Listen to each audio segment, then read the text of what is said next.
تعددت التقارير التي نشرتها هيئات ومنظمات دولية حول معاناة الساكنة بمخيمات تندوف بالجنوب الغربي للجزائر، لعل آخرها تقرير المكتب الأوروبي لمكافحة الغش والاحتيال. تقرير أماط اللثام عن أحد الأسرار الأكثر كتمانا بين جبهة البوليساريو والجزائر. التقرير الأوروبي كشف القناع عن مافيا منظمة تعمل في تجارة تبدو مزدهرة تمتد بيد الاختلاس إلى القوت اليومي لساكنة المخيمات من خلال التلاعب بالمساعدات الإنسانية الدولية الممنوحة لهاته الساكنة. تقرير المكتب الأوروبي لمكافحة الغش والاحتيال يستند إلى نتائج بحث وتقصي أجري منذ سنة 2003 بعد توصله من طرف الهيئة الأوروبية المكلفة بالمساعدات الإنسانية بمعلومات تفيد بوجود احتمال تلاعبات في المساعدات المقدمة لساكنة المخيمات. هنا حدد المكتب الأوروبي هدفين اثنين: تحديد عدد تقريبي لساكنة المخيمات، والبحث عن أدلة مادية تفيد بوجود تحويل لمساعدات المانحين. نتائج التحقيق كانت صادمة: عدد ساكنة المخيمات أقل بكثير مما تدعيه الجزائر والبوليساريو، كما أن عمليات تحويل وجهة المساعدات أمر واقع ومنذ مدة طويلة وبطرق منظمة. التقرير يضيف: يبدأ كل شيء بميناء وهران، حيث يتم فتح حزم المساعدات الإنسانية الدولية في غفلة من أعين المانحين. هنا يدخل المهربون على الخط لتتم عملية الفرز بين ما يمكن تسليمه وما يمكن اختلاسه. يتم استبدال الأغذية ذات الجودة العالية بأخرى ذات جودة أقل. عند هذه النقطة يعتبر المكتب الأوروبي أن ثلث المساعدات يتم اختلاسه ليتم بيعه محليا بالأسواق الجزائرية. عملية نقل المساعدات في اتجاه تندوف تتكلف بها شركتين جزائريتين، تمتد الرحلة إلى 49 يوما في مسار يستغرق في العادة 5 أيام.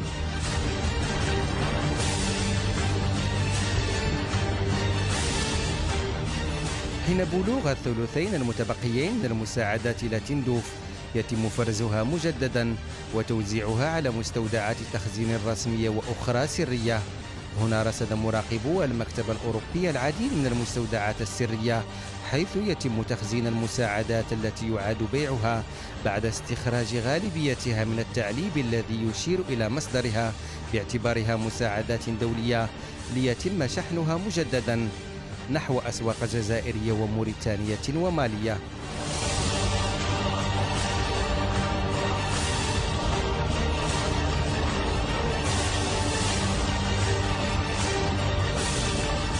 Monsieur le directeur, permettez-moi d'insister sur un point qui a été abordé par mon collègue précédemment, c'est le rapport de l'OLAF à propos des camps de Tindouf. Excusez-moi pour peut-être mon impertinence ou mon constat. J'ai l'impression que vous noyez un peu le poisson, comme on dit en français. Donc essayons un petit peu d'aller plus loin et j'aimerais avoir des réponses un petit peu plus précises de votre part. On a découvert, concernant l'OLAF, que sur des marchés subsahariens, d'importantes quantités de l'aide alimentaire européenne destinée aux réfugiés sahraouis des camps de Tindouf avaient été découverts, et cela dès octobre 2003, sur des marchés mauritaniens, maliens. Et donc, compte tenu de cela, de ces soupçons importants, de ces découvertes importantes, il a été demandé à l'OLAF de bien vouloir enquêter. Et les conclusions datent de 2007, mais nous ne sommes informés que depuis la semaine dernière, début janvier 2015, et l'OLAF, en 2007, conclut à une fraude de grande ampleur. Il ne s'agit pas seulement d'un problème de suspicion ou d'enquête financière, il s'agit d'un problème politique qui a atteint la crédibilité de la Commission européenne, de la haute représentante, de nous tous, des institutions européennes, car c'est une fraude de grande ampleur, et l'OLAF dit elle-même qu'une partie importante de cette aide financée par la Commission a été détournée et qu'une partie importante de ces détournements a été organisée par les dignitaires sahraouis eux-mêmes. Rappelons que cette aide, depuis 1976, c'est 105 millions d'euros donnés par l'Union européenne. On sait que ces détournements étaient facilités par la surestimation des populations présentes dans les camps. Les chiffres ont toujours été fournis à l'ONU par les autorités algériennes qui n'ont jamais accepté que soit organisé un recensement des camps, malgré les demandes répétées du HCR. L'OLAF a donc demandé au centre de recherche commun de la Commission européenne d'établir le nombre de réfugiés. Et on sait qu'en croisant les entretiens de l'OLAF avec des photos satellites, le centre a estimé à 91 000 personnes réfugiées habitant à Tindouf, alors que l'Algérie dit auprès de l'ONU 158 000 et que le Polisario parle de 200 000. Ensuite, l'enquête a mis en avant des pratiques qui ont confirmé la légitimité des soupçons. Les enquêteurs et les ONG ne peuvent accéder à l'information dans les camps librement. Les échanges avec les réfugiés s'effectuent toujours en présence des autorités sahraouies. L'aide alimentaire, comme je disais tout à l'heure, est en partie vendue aux réfugiés des camps et non donnée, et aussi vendue sur des marchés à l'étranger. Et l'ampleur des détournements semble importante puisque des ateliers de repaquetage sont organisés pour pouvoir vendre l'aide humanitaire sans attirer les soupçons.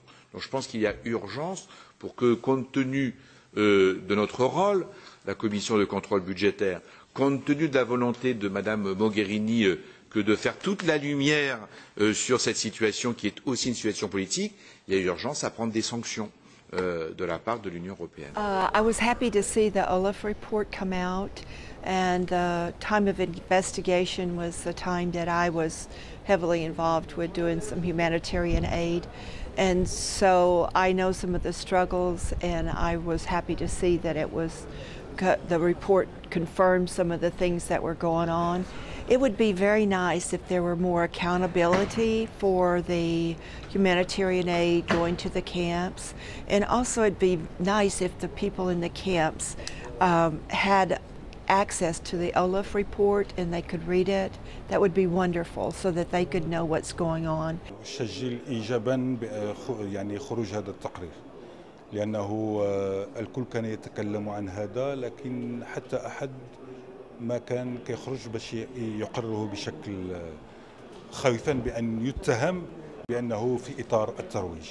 هذا تقرير موضوعي قامت به مفوضية، وهذه المفوضية لها مصداقيتها لأن المال هي مسألة ديالها.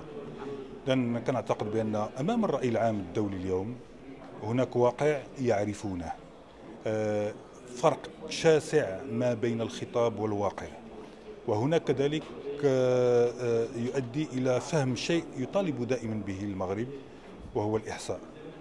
يجب إحصاء الساكنة المتواجدة في تندوف لمعرفة الواقع، وبالطبع لا الجزائر ولا البوليزاريو يحاولون قدر المستطاع أن لا يكون هناك إحصاء. اليوم سيضطرون للقيام بذلك لأن المنظمة الدولي سوف لن يسمح بأن تستمر المساعدات، وهذه المساعدات تسير في اتجاه آخر. على الاتحاد الأوروبي أن يضع آلية للمراقبة، هذه مسؤوليته اليوم وهو مطالب بذلك، لكن فوق هذا وذاك يجب أن توضع الأسس عبر الإحصاء لمعرفة من هو من ساكنة الصحراء حقا يتواجد بتندوف ومن هم، وهم كثيرون من ساكنة مناطق أخرى، وهذا الكل يعرفه والعالم يعرفه، وأعتقد بأنه آن الأوان بأن يتحمل كل واحد مسؤوليته.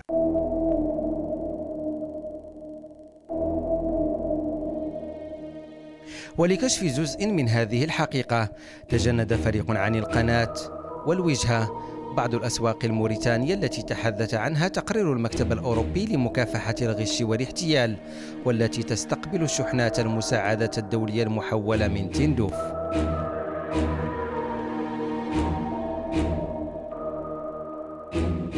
سوق الغيران بمدينة وادي بو، أحد أكبر التجمعات التجارية، بعد جولات بأزقة هذا السوق الشعبي بدأت تنكشف الحقيقة شيئا فشيئا.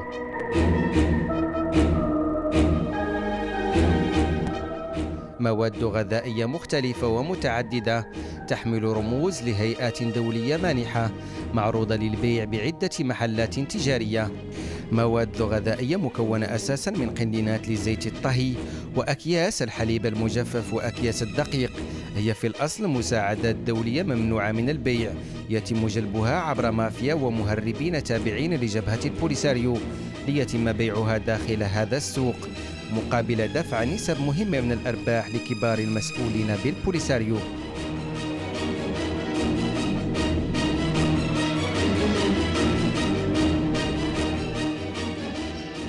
وهذه مساعدات للأسف الشديد ما توصل مكانها ولا توصل للناس اللي محتاجتها في المخيمات. هذه مساعدات يقبضوها قيادون في البوليساريو ويمشوها للبيع في شمال غرب افريقيا، في موريتان وفي مالي وجنوب الجزائر. وهذه مساعدات كيف تعرفوا هي مساعدات تجي عن طريق منظمات، وأساسا منظمات المجتمع المدني الإسباني والهلال الأحمر الإسباني، وتمشي من ميناء أليكانتي إلى وهران. من وهران هناك ناس تهربها إلى شمال مالي وجنوب الجزائر وشمال موريتانيا. وإحنا فات سبق لنا عام 1994 أن اكتشفنا هذه الأساليب وهذا التهريب اللي يقوموا به البوليساريو لهذه المساعدات الإنسانية. وبصفتي كعضو سابق في البوليساريو كنت نشتغل في العلاقات الخارجية للهلال الأحمر الصحراوي، قد اكتشفت هذه الأمور أن هناك تهريبات وقلتها للمسؤولين هناك.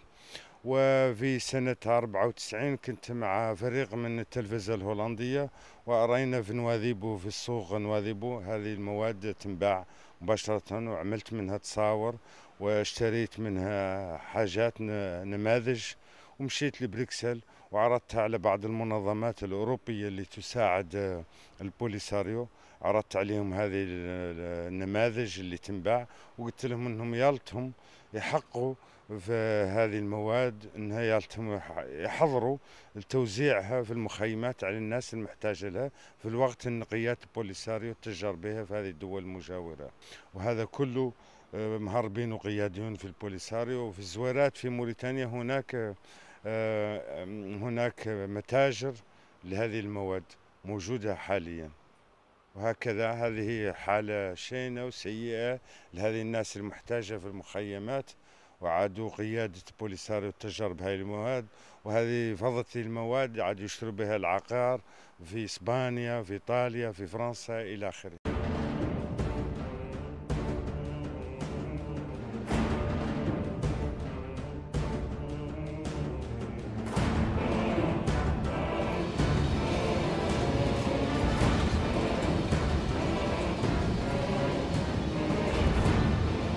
استمر البحث والوجهة مدينة الزويرات في رحلة امتدت ل18 ساعة انطلاقا من مدينة واديبو.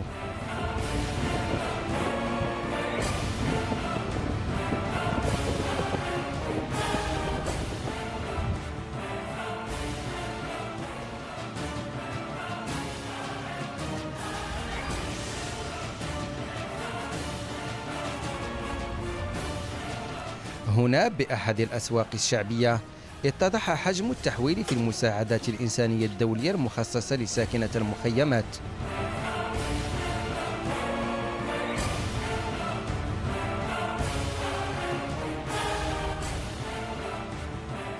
أكياس الدقيق والحليب المجفف تحمل عبارة هبة من سويسرا وعبارة ممنوع من البيع.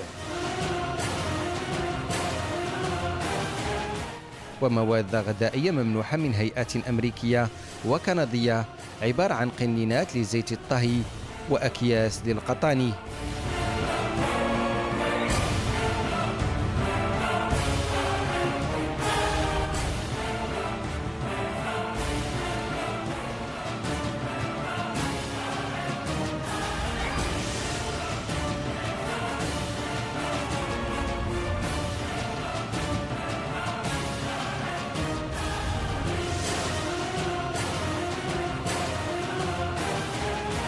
كما مواد شبه صحية مخصصة للنساء ممنوحة من منظمات دولية.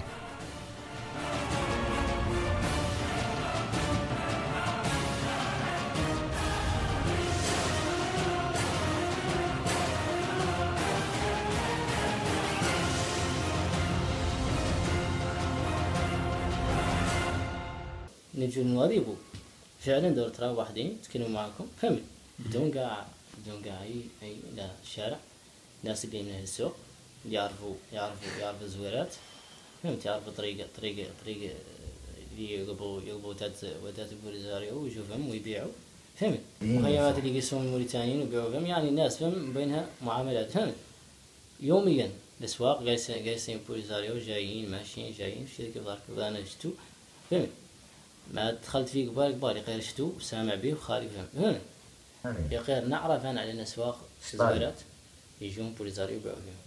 خصوص موضوع المساعدات الإنسانية أو ما يطلق عليه تحويل المساعدات الإنسانية.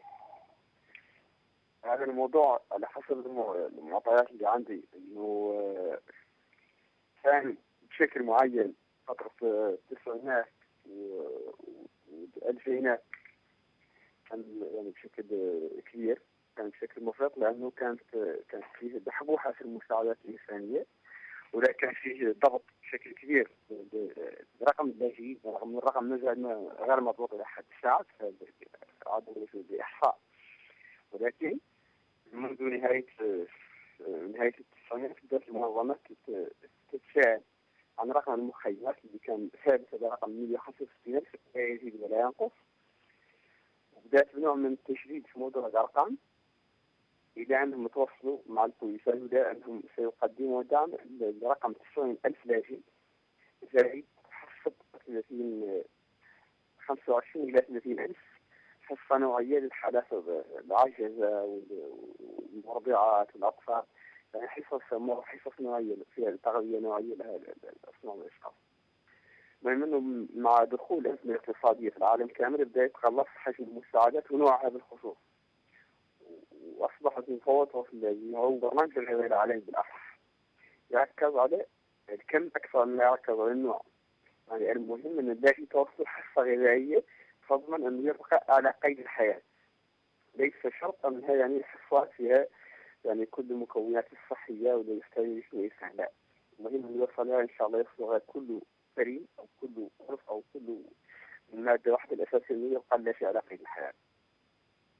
أيضا دخلت الجزائر أيضا دخلت في هذا الموضوع في السنوات الألفينات لأجل أن تستفيد شركاتها هي بالدرجة الأولى وهذا نسبة كبيرة من الاختلافات في السنوات من 2000 جاي كانت أغلبية تدخل في إطار على يسموه مشاريع التعاون اللي متعلقة اللي في كدعم نقدي وهذا يوصل فقط للجهات المسؤولة جهتين بالدرجة الأولى جهة رئاسة البوليساريو وجهة الوزارة الأولى أو جهتين هم أكثر جهات متنفذة.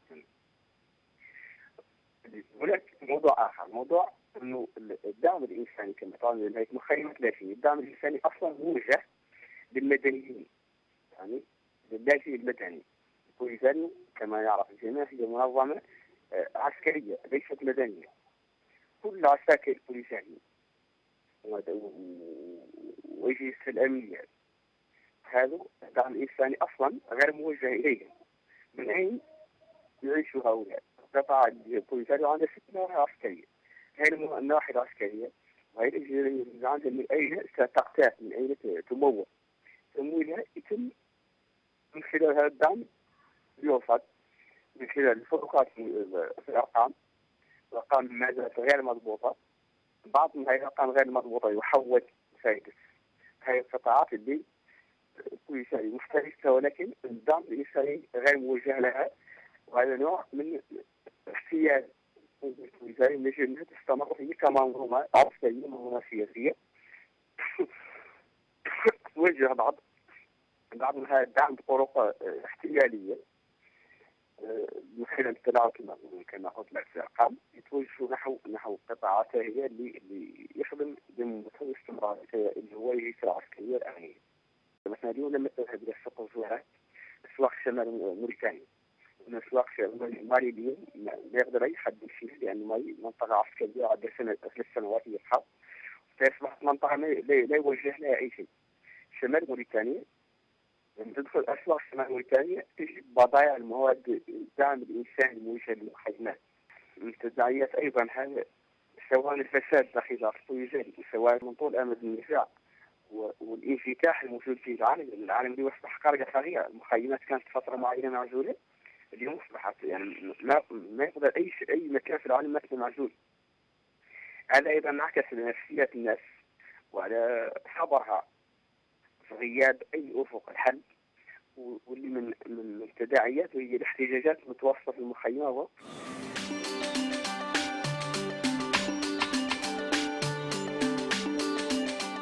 انتقلنا إلى مدينة جنيف.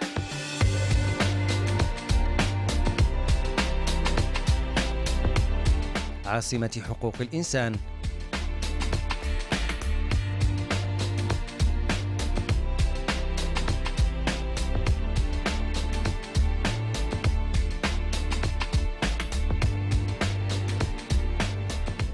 هنا حيث تم عرض قضية الاختلاس المكثف للمساعدات الإنسانية الموجهة لمخيمات تندوف أمام أنظار مجلس حقوق الإنسان التابع للأمم المتحدة بحضور السفير الجزائري لدى هذه الهيئة الأممية. محامون وممثلو منظمات غير حكومية طرحوا الموضوع للنقاش.